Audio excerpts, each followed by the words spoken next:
ലോക പ്രശസ്ത British rock ബാൻഡായ കോൾഡ് പ്ലേയുടെ പ്രകടനങ്ങൾ അബുദാബിയിൽ നടക്കും. അബുദാബി സായിദ് സ്പോർട്സ് സിറ്റി സ്റ്റേഡിയത്തിലാണ് പ്രോഗ്രാം വ്യാഴാഴ്ച മുതൽ ആരംഭിക്കുക.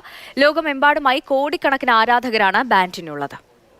Music of the spheres world ടൂറിന്റെ ഭാഗമായിട്ടാണ് ബാൻഡ് യുഎയിലേക്ക് എത്തുന്നത്. വ്യാഴാഴ്ചയ്ക്ക് പുറമെ ശനി ഞായർ ദിവസങ്ങളിലും ചൊവ്വാഴ്ചയും മാസ്മരിക സംഗീത പ്രകടനങ്ങൾ ആസ്വദിക്കാം. 5 മണിക്കാണ് പരിപാടി ആരംഭിക്കുക. ഉച്ചയ്ക്ക് ശേഷം 3 മണി മുതൽ ആരാധകർക്ക് ആ സ്റ്റേഡിയത്തിലേക്ക് പ്രവേശനം അനുവദിക്കും. വേദിയിലും ചുറ്റുമുള്ള റോഡുകളിലും പാർക്കിംഗ് നിരോധിച്ചിട്ടുണ്ട്. ആരാധകർക്ക് ഷട്ടിൽ ബസ് സർവീസുകൾ ഉപയോഗിക്കാം. ദുബായ് എക്സ്പോ സിറ്റിയിൽ നിന്ന് ഉച്ചയ്ക്ക് 12:50 Abu Dhabi Al Shahma, സാസൽ നഖൽ, Asian towers എന്നിവിടങ്ങളിൽ നിന്ന് ഉച്ചയ്ക്ക് 1:57 ഷട്ടിൽ ബസ് സർവീസുകൾ ലഭ്യമാകും. പരിപാടിക്ക് ശേഷവും ബസ് സർവീസുകൾ ഉണ്ടാകും. കോൾഡ് പ്ലേയുടെ ടിക്കറ്റുകളെല്ലാം ഇതിനകം വിറ്റുതീർന്നു. 5 വയസ്സിൽ താഴെയുള്ളവർക്ക് പ്രവേശനമില്ല. കൂടാതെ 14 വയസ്സിന് താഴെയുള്ളവരോടൊപ്പം മുതിർന്നവർ ഉണ്ടാകണമെന്നും നിബന്ധനയുണ്ട്.